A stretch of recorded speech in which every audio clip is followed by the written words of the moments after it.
Kali ini saya akan merangkum film sniper yang berjudul Shooter, menceritakan tentang balas dendam seorang sniper yang dituduh melakukan percobaan pembunuhan kepada Presiden Amerika. Oke guys, silakan jauhi keramaian dan dengarkan baik-baik alur filmnya.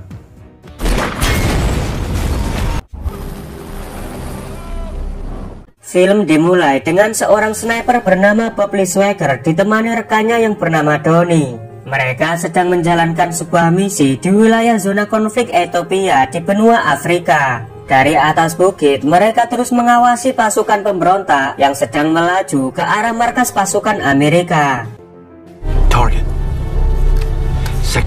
Target yang berjarak 900 ya tentunya tak jadi masalah bagi Swagger. Dengan pengalamannya dan perhitungan yang matang, mereka berhasil menghabisi targetnya satu persatu.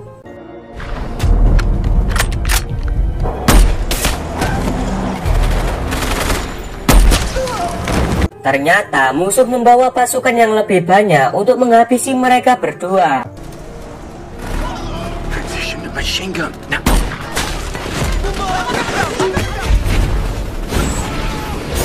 Di sisi lain, pusat komando yang mendengar Donnie dan Swagger sedang terjebak, mereka malah memutus radio komunikasi.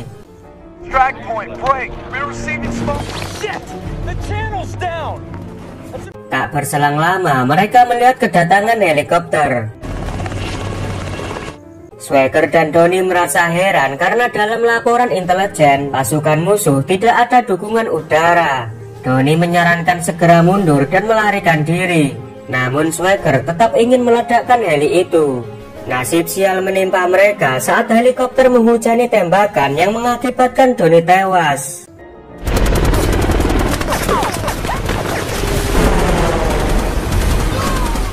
Swagger yang melihat sahabatnya meregang nyawa sontak membuat kemarahannya memuncak.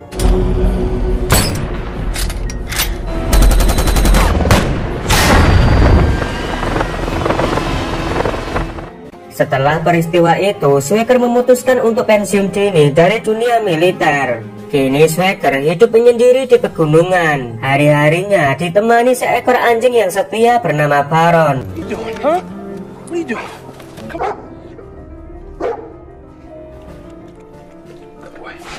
Di suatu hari, Swagger kedatangan tamu dari FBI yang bernama Kolonel Johnson. Maksud kedatangan Johnson untuk meminta Swagger membantunya menjalankan misi. Namun Swagger menolak dan mengusir mereka karena dia ingin hidup tenang dan tidak terlibat dalam dunia militer. Dengan susah payah, Johnson membujuk Swagger agar mengerahkan kemampuannya untuk membuat skema penembakan jarak jauh terkait sebuah rencana pembunuhan presiden yang berhasil terlacak lewat rekaman transmisi. Awalnya Swagger menolak misi ini, namun Johnson kembali mengingatkan sumpah prajurit yang pernah Swagger ucapkan untuk setia pada negara. Ternyata ucapan Johnson membangkitkan jiwa nasionalisme seorang Swagger yang pernah menjadi sebagai prajurit. Swagger pun bersedia menjalankan misi ini untuk terakhir kalinya. Namun Swagger tidak menyadari bahwa ada maksud tersembunyi dari rencana Johnson.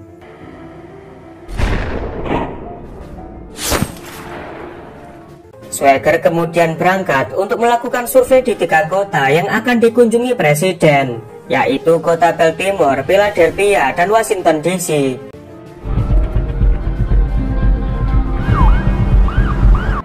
Di sana, Swagger mulai mengamati letak kamera pengintai, suhu udara, kecepatan angin, kelembaban, dan jarak tembak. Dari hasil analisanya, Swagger menyimpulkan jika kota Philadelphia adalah lokasi yang sangat mungkin presiden akan dibunuh. Singkat cerita, hari pun tiba. Presiden Amerika mengunjungi kota Philadelphia bersama Uskup Agung dari Ethiopia.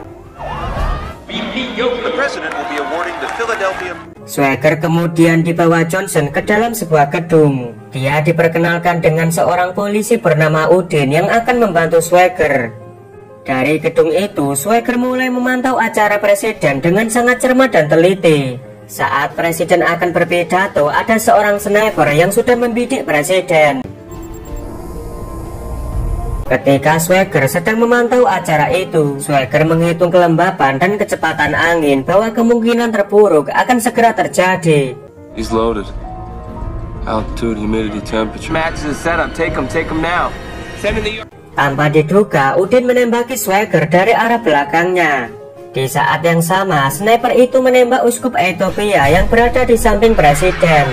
Karena tembakan itu membuat semua orang panik berhamburan. Kemudian Swagger menjatuhkan diri lewat jendela gedung untuk menghindari serangan Udin. Namun Swagger sudah terkena tembakan di bahu dan pahanya dan berhasil menyelamatkan diri. Kejadian tersebut membuat Swagger menyadari kalau dirinya telah dijebak dalam sebuah konspirasi rencana pembunuhan presiden.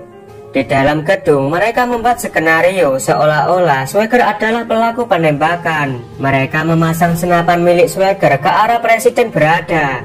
Kemudian Johnson memberitahu FBI bahwa pelaku penembakan adalah Swagger.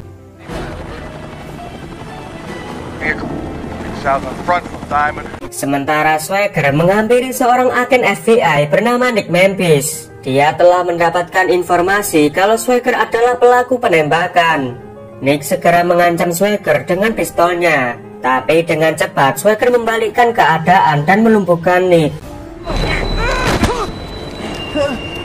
Swagger berkata dirinya bukanlah pelaku penembakan. Lalu Swagger merampas mobil dinasnya Nick dan segera kabur dari sana. Swagger yang menjadi buronan FBI tak mau tertangkap begitu saja. Dia melanjutkan pelariannya dan berusaha mengelabui mereka.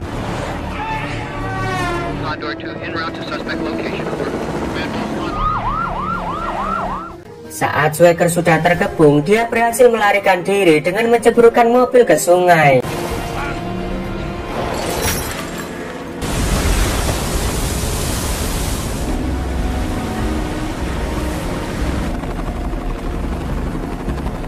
Di kantor FBI, Nick Memphis sedang diinterogasi oleh atasannya karena telah gagal mempertahankan senjata dan kendaraan dinasnya. Si Udin memberikan kesaksian palsu di depan awak media kalau dia telah melihat dengan matanya sendiri bahwa Swagger yang telah menembak uskup Ethiopia.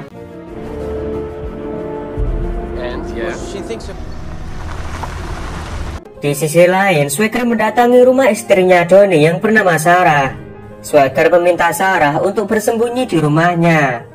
Awalnya Sarah menolak karena dirinya tak mau terlibat dalam persembunyian Swagger yang saat ini telah menjadi buronan.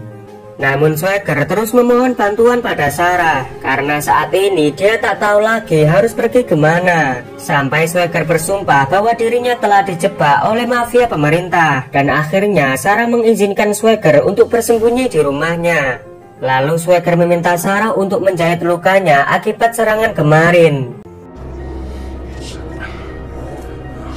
Adegan beralih di kantor FBI. Terlihat Nick sedang menyelidiki kasus penembakan presiden. Dari hasil penyelidikannya, Nick berasumsi bahwa Swagger bukan pelakunya. Dia mulai menyadari kalau Swagger benar-benar telah dijebak. Penyelidikan Nick masih berlanjut di TKP. Di sana, Nick menemukan banyak kejanggalan, mulai dari arah tembakan presiden, serta kesaksian palsu dari Udin yang melihat senapan Swagger keluar dari jendela. Menurut Nick, tidak ada sniper handal yang mengeluarkan ujung senapannya. Lalu Nick berniat menginterogasi si Udin. Namun rekannya memberitahu kalau si Udin telah tewas ditembak oleh perampok. Di sisi lain, Johnson telah mengetahui Nick secara diam-diam menyelidiki kasus penembakan itu. Dia lalu menyuruh anak buahnya untuk segera menangkap Nick.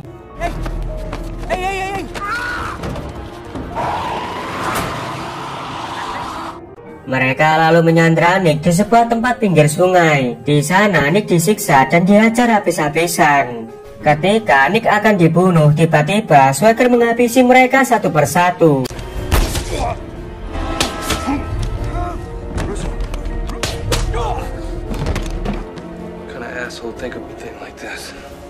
Swagger akan menyatakan perlawanan dan akan membongkar konspirasi FBI terkait penembakan uskup Ethiopia yang menjebak dirinya.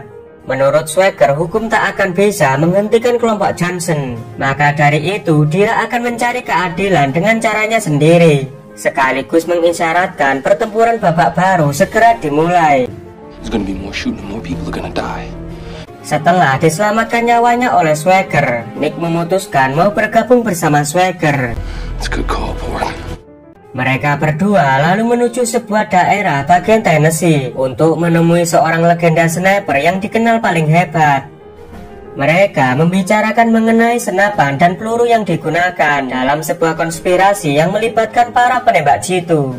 Dengan pengalamannya, orang tua itu menyebutkan ciri-ciri sniper yang menembak uskup. Dia adalah seorang penembak jitu yang menggunakan kursi roda. Mendengar hal itu, Swagger mengetahui bahwa pelaku penembakan uskup bernama Michael. You're wrong. What? I met the son of a bitch. Nick Memphis lalu meminta bantuan temannya untuk menemukan keberadaan Michael. Dan temannya mengatakan kalau Michael sekarang berada di Virginia. Di sisi lain, Johnson yang mulai resah menyuruh anak buahnya menculik Sarah. Dia ingin memancing Swagger agar keluar dari persembunyiannya. Swagger dan Nick sedang mengintai ke sebuah rumah yang diduga kediaman Michael. Setelah melakukan pengintaian, mereka mulai mengatur strategi untuk menangkap Michael, yang saat itu rumahnya dijaga ketat oleh pasukan FBI. Kemudian Swagger membuat berbagai peledak. Dia juga melatih Nick untuk menjadi seorang sniper handal.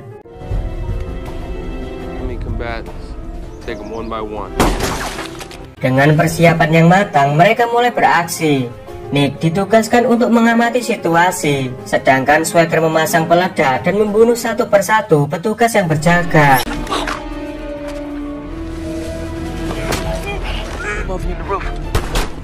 Akhirnya Swagger berhasil masuk ke dalam rumah untuk menemui Michael. Sambil menodongkan pistolnya, Swagger menginterogasi Michael agar menjelaskan konspirasi yang menjebak dirinya. Michael mengatakan bahwa Johnson dan komplotannya telah melakukan pembantaian dan pengusiran terhadap penduduk di Ethiopia atas perintah senator bernama Charles dari Montana. Tujuannya agar mereka bisa membangun bisnis di Ethiopia. Mereka khawatir jika uskup Ethiopia membocorkan kejahatan mereka kepada Presiden Amerika. Michael juga memberitahu Swagger kalau Sarah telah diculik sama komplotan Johnson. Setelah membocorkan informasi itu, Michael lalu bunuh diri. Dan beruntungnya Swagger berhasil merekam percakapan mereka. Sementara di luar, pasukan elit utusan Johnson telah datang untuk menangkap Swagger. Namun mereka telah masuk jebakan yang telah Swagger pasang sebelumnya.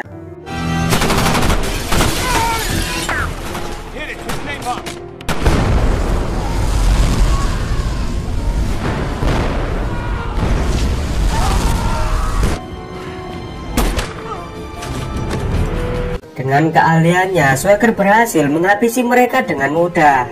Tak sampai di situ, Johnson mengirim heli untuk menghabisi Swagger. Heli itu terus menembaki mereka berdua. Serangan ini mengingatkan Swagger pada misi terakhirnya yang menyebabkan Donnie sahabatnya gugur dalam pertempuran. Swagger menyuruh Nick untuk berlari memancing perhatian heli, sementara dirinya akan meledakkan heli itu.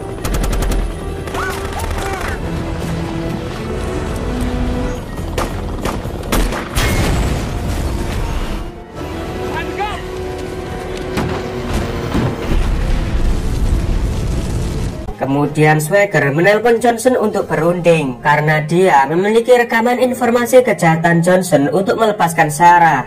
Setelah disepakati, mereka menentukan lokasi pertemuan.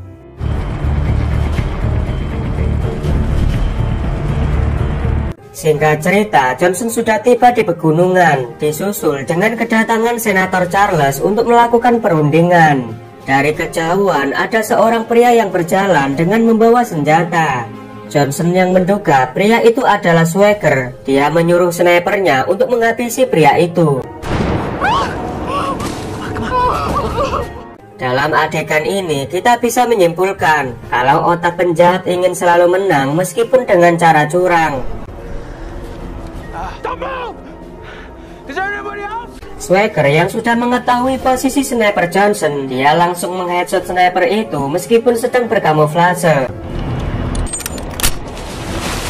Situasi ini membuat anak buah Johnson frustasi. Dia menantang Swagger untuk menghadapinya. Dengan sebuah tembakan jitu, Swagger berhasil menembak lengan pria itu hingga terputus. Swagger lakukan itu untuk memberi peringatan pada mereka agar jangan pernah macam-macam sama seorang sniper. Sementara itu, Johnson dan Charles hanya berdiri kebingungan. Kemudian, Swagger keluar dari persembunyiannya dan mendatangi mereka. Swagger menanyakan alasan mengapa senator menjebaknya dan melakukan kejahatan di Ethiopia. Ternyata senator dengan sengaja membantu warga di sana. Dia lakukan itu untuk mendirikan perusahaannya. Senator tiba-tiba berlagak baik. Dia ingin membujuk Swagger agar mau bergabung menjadi anak buahnya. Tapi dengan tegas Swagger menolak tawaran itu meski bayarannya cukup besar. Tak lama kemudian pasukan FBI mendatangi lokasi untuk menangkap Swagger. Swagger lalu membakar ponsel yang berisi rekaman percakapan yang diinginkan senator. Melihat itu, senator malah tertawa dan berkata bahwa mereka tak akan terkena tuntutan atas kejahatannya karena dirinya adalah pejabat yang kebal hukum, bahkan KPK pun tak bisa menahannya. Lord knows I wanna. Sebelum pergi, Johnson dengan sombongnya menghina Swagger. Akhirnya Swagger dan Nick menyerahkan diri kepada FBI. Kemudian Swagger menjalani persidangan atas tuduhan pembunuhan presiden. Swagger yang merasa dijebak meminta waktu untuk melakukan pembelaan dan menjelaskan apa yang sebenarnya terjadi. Hakim dan jaksa mengabulkan permintaan Swagger berbicara untuk membuktikan bahwa dirinya tidak bersalah. Sergeant, you've got 5 minutes. Swagger mengakui jika senjata yang ada di depannya adalah miliknya. Kemudian Swagger memasukkan peluru dan menodongkan senjatanya ke arah Nick dan Johnson sehingga membuat semua orang panik. Every weapon in my house. Swagger menjelaskan bahwa ia selalu mengganti pin senapannya agar tidak bisa digunakan oleh orang lain. Sangat mustahil jika mereka menuduh Swagger menembak uskup dengan memakai senapan yang tak bisa digunakan. Kemudian Nick memperlihatkan foto-foto kejahatan yang telah dilakukan Johnson bersama senator di Ethiopia. Tapi hakim mengatakan kalau dirinya tidak bisa menahan Johnson karena kasus ini di luar Amerika. Tentu saja keputusan ini sangat mengecewakan Swagger. Sebelum meninggalkan ruangan, Johnson mengejek Swagger lagi. Hakim mengatakan bahwa keadilan tidak selalu menang dan Swagger dibebaskan dari segala tuduhan. Singkat cerita, malam pun tiba. Senator dan Johnson merayakan kemenangannya di sebuah villa. Dan tiba-tiba mereka dikagetkan dengan penjaga yang jatuh di hadapan mereka. Johnson yang berdiri malah dihantam sebuah peluru hingga menembus dadanya.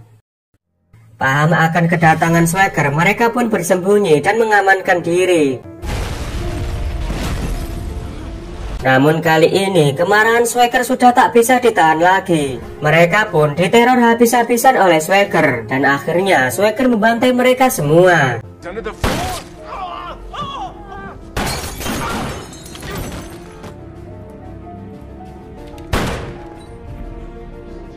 Senator. Exactly. Sebelum pergi, Swagger mematahkan saluran pipa gas sehingga membuat villa itu terbakar. Dan film pun berakhir. Oke lur, terima kasih sudah menonton film ini sampai selesai. Jangan lupa klik tombol like, subscribe, dan aktifkan loncengnya. Kalau sudah, saya ucapkan terima kasih dan sampai jumpa di video selanjutnya.